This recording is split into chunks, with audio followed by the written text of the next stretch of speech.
Que le nom du Seigneur soit béni. On est heureux de nous retrouver toujours. Et en écoutant ce que disait tout à l'heure pour la Sainte Seine, ce que citait Fritz, au sujet de l'Alliance, je voulais juste faire un petit aparté par rapport à mon message. C'est une alliance incroyable que Dieu a fait avec nous. Parce que cette alliance, il l'a faite entre le Père et lui-même. Pourquoi l'a-t-il faite entre le Père et lui-même? Parce qu'il savait qu'on n'arriverait pas à tenir tout ce qui était dans cette alliance. Et il s'est dit, eh bien, on va faire entre le Père et nous. Vous savez, quand on fait une alliance avec quelqu'un, souvent, il y a un peu un gagnant et un perdant. Chacun essaie d'avoir le meilleur. Dans le monde, c'est souvent ça. Avec Dieu, il a fait une alliance où toute sa bénédiction, elle est pour nous. Absolument tout est pour nous. Il n'y a personne qui a fait une alliance comme cela. Personne. Quelle grâce Dieu nous fait. C'est extraordinaire. Je vais partager une vision que j'ai eue au début du ministère, quand j'ai commencé à servir le Seigneur, à prêcher. Un jour, le Seigneur m'a ouvert les yeux et j'ai vu une foule de gens qui regardaient la croix. Ils étaient plutôt dans le noir, ils étaient fatigués, chargés, ils avaient tout un tas de problèmes. Et ces gens qui étaient là, je me disais, mais ils regardent à la croix, pourquoi est-ce qu'ils sont comme cela? Et puis le Seigneur m'a fait voir qu'il y avait tout un peuple qui avait passé de l'autre côté de la croix et qui était en train de redescendre. Et au lieu d'avoir des habits chargés, sales, avec des fardeaux et tout ça, ces gens descendaient, ils étaient habillés de blanc, ils avaient les bras levés, ils glorifiaient Dieu, ils bénissaient Dieu. Et le Seigneur m'a dit, il m'a parlé très fortement à ce niveau-là, il m'a dit, c'est pas suffisant de regarder à la croix, mais il faut passer de l'autre côté de la croix. Et ce matin, pendant le moment de prière de 8h à 9h, eh bien, le Seigneur m'a redonné cette vision et il m'a fait, je dirais, comme un switch entre la vision qu'il m'a donnée quand je suis sorti du coma et cette vision du passé. Qu'est-ce que j'ai vu? Si je devais faire un tableau, je le ferais. Et j'ai vu la croix. Vous avez, je prends ma Bible, le poteau, et puis il y a quelque chose de transversal, où ses mains ont été percées. Et si je devais le représenter, je représenterais la partie verticale du bois, mais avec une porte. Je la ferais avec une porte. Il est la porte. Jésus a dit, je suis la porte, je suis le chemin, la vérité, la vie. Nul ne vient au Père que par moi. Et je voyais que les gens, ce matin, qui passaient cette porte, ils ne pouvaient pas passer avec leur fardeau. Ils ne pouvaient pas passer avec leur habit sale, parce que miraculeusement tout tombait. Et ils passaient de l'autre côté, et ils redescendaient. Et je vais continuer de réfléchir là-dessus, parce que j'aime bien, quand Dieu me donne quelque chose, l'appliquer à ma vie, et vraiment prendre conscience de plus en plus de la puissance, de ce que le Seigneur a fait il y a 2000 ans. Et je crois que vraiment cette œuvre de la croix a besoin d'être remis au centre de nos vies. Ce qu'il a fait, il l'a fait. Cette alliance n'est pas faite à moitié, elle est totale. J'ai envie de dire, on ne peut même pas la discuter. C'est fait. Après, pour moi, ce n'est pas toujours facile de rester ferme dans cette victoire que Christ a accomplie. Et ce matin, le message que j'aimerais vous donner, je le continuerai certainement mardi, mais j'aimerais vous donner quelques points au sujet de cette foi que le Seigneur nous demande de manifester. Et je prendrai un texte dans Matthieu 7, qui est très connu, au verset 24 et suivant, je lis « C'est pourquoi quiconque entend ces paroles que je dis et les met en pratique sera semblable à un homme prudent qui a bâti sa maison sur le roc. La pluie est tombée, les torrents sont venus, les vents ont soufflé, se sont jetés contre cette maison. Elle n'est point tombée parce qu'elle était fondée sur le roc.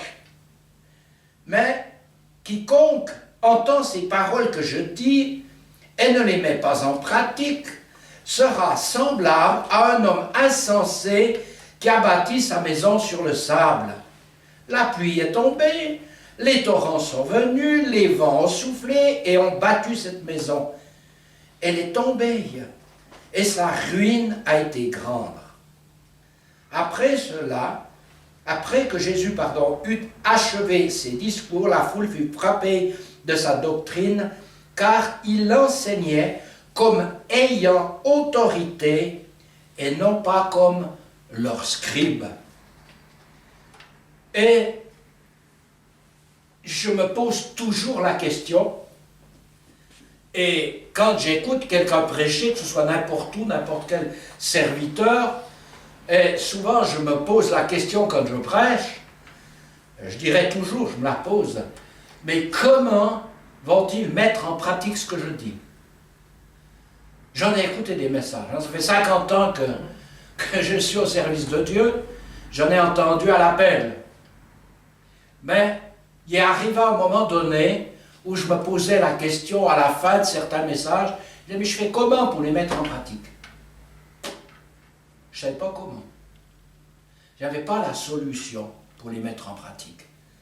Et ça m'interpellait pour moi. Dieu ne me parlait pas pour juger celui qui avait prêché.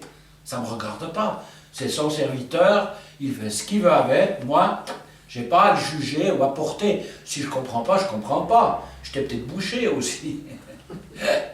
Mais là, je crois que la mise en pratique, et je dirais que c'est ça le plus important, c'est pas d'écouter un message comme ce matin, comme dimanche dernier, comme mardi et dimanche prochain. C'est pas... Oui, c'est important d'écouter, mais ça ne change rien à ma vie. C'est une illusion si je crois que d'écouter un message, d'en avoir le savoir, la connaissance, les versets bibliques et tout ça, ça ne change pas un iota de ma vie. Rien. C'est une illusion. La seule façon que cette parole soit à l'œuvre en moi puissamment, c'est de la mettre en pratique. C'est de la mettre en pratique. L'autre jour, quand j'avais prêché sur le texte de Marc où Jésus va guérir cet enfant, il va le libérer. C'était une puissance des ténèbres qu'il tenait. Et quand il fait cela, quand il libère, eh bien j'avais parlé sur son père, qui, quand il est venu vers Jésus, il n'était plus dans la foi, parce qu'il dit « si ». Quand on met un « si » devant, « Seigneur, si c'est ta volonté », tais-toi, tu dis une connerie. C'est pas « si c'est ta volonté », il nous révèle sa volonté dans sa parole. Tellement facile, Seigneur. Seigneur, si c'est ta volonté, tu te débrouilles, il faut que tu fasses quelque chose. Si c'est ta volonté, tu vas le faire. Si c'est pas ta volonté, tu vas pas le faire. C'est pas ça la foi. Ça, c'est de la crédulité religieuse. Ou une foi religieuse, si vous aimez. Mais la Bible est claire au sujet de la prière, notamment. Hein? Si nous demandons quelque chose selon sa volonté, il nous écoute. Et s'il nous écoute, nous savons que nous possédons la chose que nous lui avons demandée. On la possède déjà par la foi avant qu'elle se manifeste sur cette terre. Mais si j'ai cru, à quoi je sais que j'ai cru? Comment je sais que je crois que ce qui est écrit, c'est vrai? Premièrement, déjà à l'intérieur de moi, il se passe un changement. Ce changement, c'est que je ne suis plus dans le futur de ce que Dieu va faire. Et je vais reprendre mon image du début. Si je prie en demandant à Dieu de faire quelque chose, je prends toujours le même exemple, ça vous casse peut-être un peu les pieds, mais je trouve que c'est tellement concret que c'est plus simple. Si je demande à Dieu de me guérir, ben je suis comme les gens qui sont devant la croix, qui regardent la croix, qui voient Jésus qui meurt, qui peuvent savoir ce que Jésus a fait, mais je n'ai pas passé de l'autre côté. Si je crois que ce qu'il a fait, c'est fait, eh bien, comment je vais parler? Je ne vais plus parler au futur, je vais parler au passé. C'est pourquoi en Pierre 2,24, quand il dit « c'est par les meurtrissures duquel vous avez été guéris ». Et je suis sûr que Pierre, quand il prêche ça, je me réjouis de le voir au ciel, je lui demanderai. Comme Jérémie, mon pote, et comme tant d'autres. Jérémie, donc le prophète Jérémie, je parle. Eh bien, je leur demanderai, parce qu'il y a des choses qu'ils ont écrites, comme Pierre, ce qu'il écrit. Je suis sûr qu'il n'est pas simplement en train de parler aux gens qui ont été guéris au passé, mais il écrit ces choses-là aussi pour ses auditeurs, pour ceux qui vont lire. De quel côté de la croix êtes-vous? Avez-vous passé de l'autre côté ou pas? C'est comme pour le péché. J'aurais pu prendre le péché, c'est la même chose. Le péché, si je demande à Dieu de me pardonner, que j'attends que ce soit dans le futur, je vais être mal parce que je vais toujours me sentir coupable. Mais je suis bien, pas forcé, c'est pas le bon mot, mais si j'ai la révélation de ce que Christ a fait, eh bien, je vais le remercier parce que j'accepte que son sang m'a purifié de tous mes péchés, de toute iniquité. Et je ne vais plus parler comme un pécheur, hein, comme des fois il y a des gens qui disent « je suis un pécheur repenti ». C'est bien, mais c'est une connerie. Ce n'est pas un pécheur repenti, c'est ou une nouvelle créature ou pas. Mais si je suis une nouvelle création, si je suis une nouvelle créature, je parle le langage d'en haut, le langage du ciel, de ce que je suis réellement. Parce que si je parle par la foi, c'est que c'est quelque chose qui est fait, qui a été accompli. Quand il dit « tout est accompli », j'ai payé. S'il a payé, si Jésus a accompli et qu'on est dans une nouvelle alliance, quand c'est que cette nouvelle alliance est rentrée en vigueur? À la résurrection de Jésus. À la résurrection de Jésus. Je méditais sur le fait, et ça reste dans la même idée, mais je restais sur le fait qu'on est des héritiers. D'ailleurs, il y a eu dans le chant, à un moment, il me semble qu'il y a eu le mot héritier ou héritage dans un chant. Ou alors, c'est que je réfléchissais trop en même temps. Mais on est héritier. Et Paul le dit à plusieurs reprises. Nous sommes héritiers. Pourquoi? Parce qu'il est mort. Mais combien de gens pensent qu'ils sont héritiers? Ils ont le mot dans leur tête. Mais ils n'ont pas hérité. Ils n'ont pas hérité. Si j'ai hérité, le jour où maman est décédée, mon papa était déjà parti au ciel depuis plusieurs années, mais le jour où elle est décédée, on a hérité de la maison que ma maman avait, qui était à elle. On est devenu héritier le jour de sa mort. Ça s'est concrétisé après avoir passé chez le notaire et que tous les calculs ont été faits, payés, tout ce qui était à payer et tout. Mais c'était un héritage qui était effectif au moment de sa mort, mais dont l'accomplissement a été déporté un peu, parce qu'il fallait que les choses, tout soit réglé. Mais on est devenu héritier à ce moment-là. Et c'est des fois ce qu'on a de la peine à saisir au niveau de la foi, c'est que nous sommes héritiers. C'est pas on héritera, mais nous sommes héritiers. Mais il y a parfois un décalage entre cet héritage et le moment où on touche vraiment l'objet de notre héritage. Ça va? Vous me saisissez? Pas trop compliqué? Je dis tout ça parce que il y a des clés. Et une des clés, c'est quand j'écoute un message et je dis comment je fais pour le mettre en pratique. Ce que tu nous dis ce matin, Jean-Pierre, comment je vais le mettre en pratique? Ben, je vais le pratiquer. C'est vrai, Seigneur, tu me dis que j'ai hérité, donc si je suis un héritier, je possède la chose qui est de mon héritage. C'est ce que vous relisez au début des Romains, quand Abraham, il va hériter, hein, il va avoir un enfant, mais il va croire, et cette foi qu'il a va être portée à son crédit. Le crédit d'avoir un enfant va venir, c'est décalé, mais ça va venir. Vous savez que j'ai fait, il faut que je le vérifie encore, mais il y a quelque chose qui m'a frappé dans le Nouveau Testament, et notamment dans les Actes des Apôtres et des Épîtres. Je vous pose une colle. Qui c'est qui n'a pas été guéri, en tout cas tout de suite, dans le Nouveau Testament? Ben, oui. L'aveugle, Jésus a prié 2 fois. Oui, alors ça c'est du temps de Jésus. Il y a eu un décalage. Ça nous enseigne qu'il faut persévérer parfois dans la prière. C'est pas... je pourrais vous donner un témoignage, j'ai encore le temps. Mais on était avec un ami que j'ai eu encore hier après-midi au téléphone. Et une fois de plus, il me parlait de la guérison d'un cancer.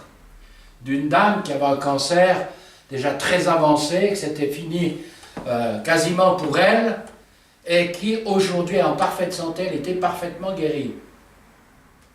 Et un jour, son fils, il était venu nous trouver quand on était encore à Misery, son fils est venu, et puis il y avait un problème récurrent chez lui. Quand il partait, je me souviens une fois quand il avait été à Berlin, une fois il était ailleurs, chaque fois qu'il partait un peu loin de chez lui, il était déjà, il avait déjà au moins 17-18 ans, 17 ans je pense, eh bien, d'un coup il tombait malade. Et il devait être hospitalisé, mais c'était vraiment sérieux. Il était chez nous, on va faire un tour à Gruyère pour le remonter, et d'un coup, papa, je me sens mal, et il commence à être vraiment mal. Moi j'avais l'impression qu'il était en train de faire vraiment une grande crise d'appendicite. Et son papa lui a dit, écoute, on rentre chez Jean-Pierre, et on va prier pour toi. On a commencé de prier pour lui. Ça va, mon fils? Non, papa, il faut que tu m'emmènes à l'hôpital. Non, je ne t'emmène pas à l'hôpital. On a prié. Au bout d'un moment, moi j'en avais marre. Enfin, je me disais, mais qu'est-ce qu'il insiste? Mais il a prié 1 heure de temps pour son fils. Il a dit, j'arrête pas tant que tu n'es pas guéri. Eh bien, il a été guéri complètement. C'était fini, il n'a plus rien eu. Mais il n'a pas lâché. Et c'est quelqu'un qui m'a appris ce que c'était que la mise en pratique avec persévérance. Il ne lâche pas. Et quand il prie pour quelqu'un, il a prié pour sa soeur qui avait des grosses varices, il n'arrête pas tant que c'est pas fait. Alors c'est la conviction qu'il a, et en tout cas ça marche. Il est bien meilleur que moi là-dedans. Mais ça m'enseigne, ça me parle. Ça me parle. Alors, je vais recentrer un petit peu sur l'objet de ce message. J'aimerais vous communiquer cette joie de pratiquer la parole de Dieu, de pratiquer la victoire de Christ, de la pratiquer, c'est-à-dire de la parler. Il y a des choses qui ne bougent pas.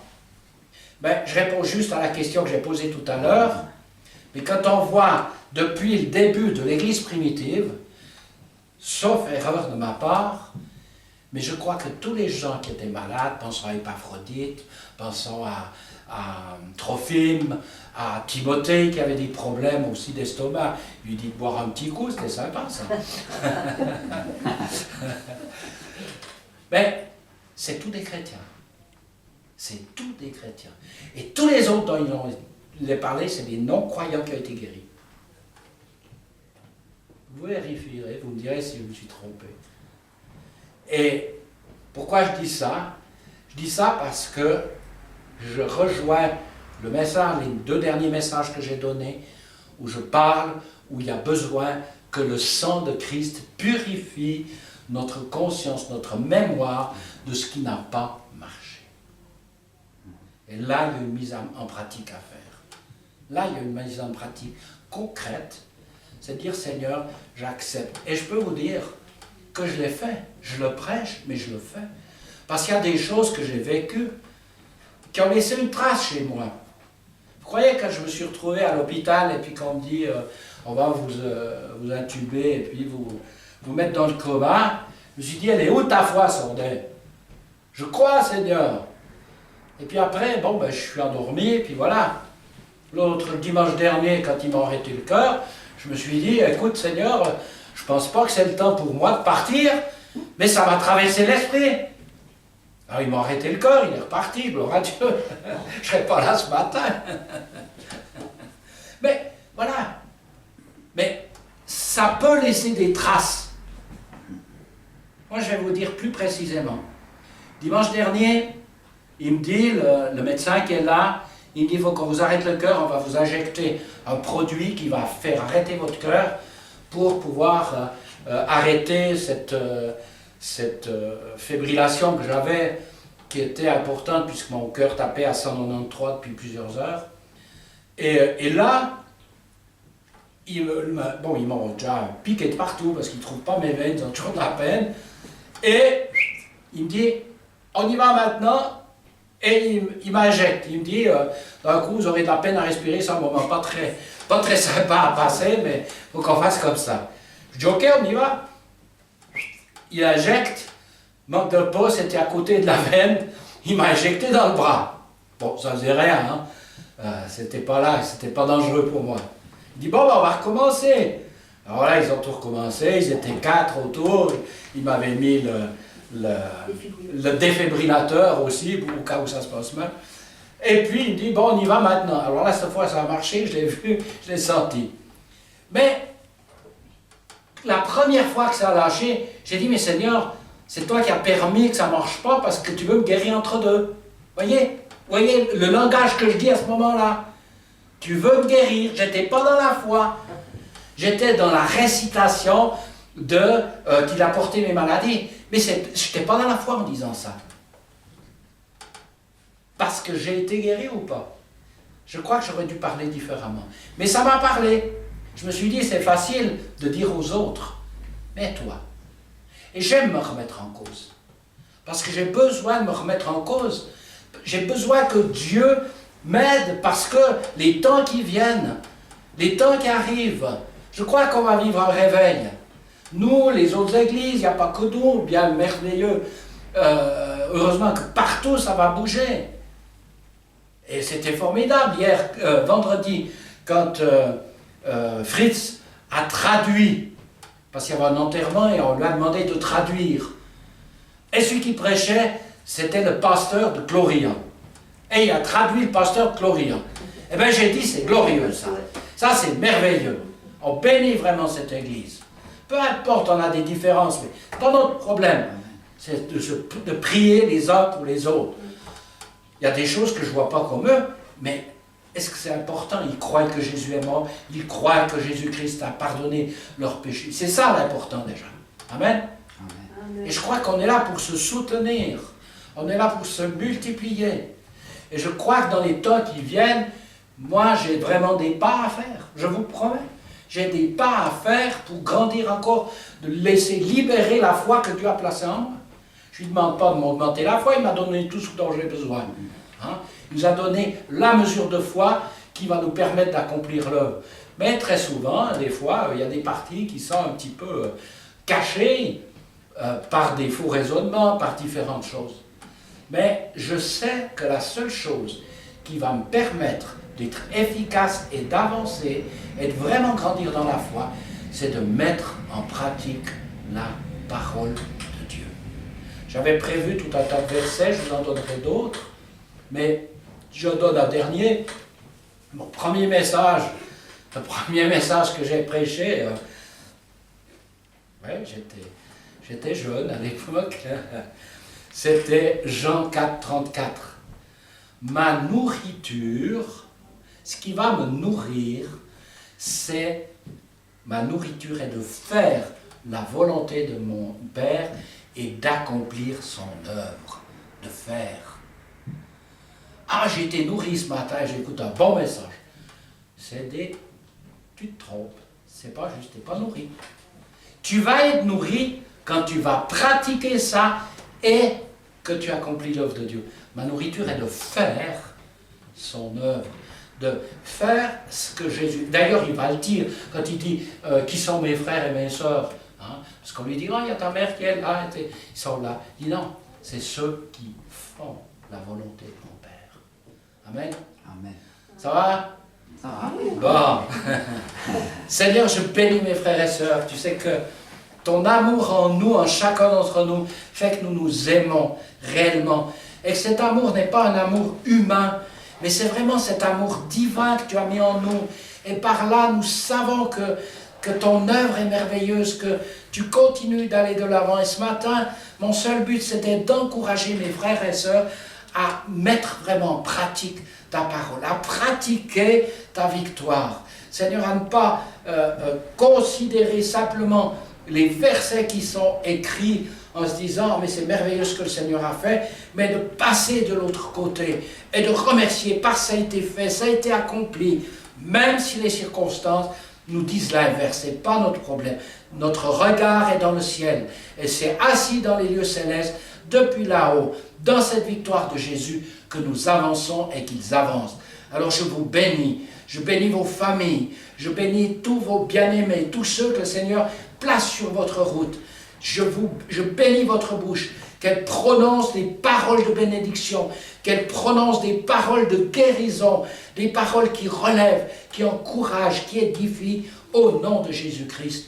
Amen.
déposer.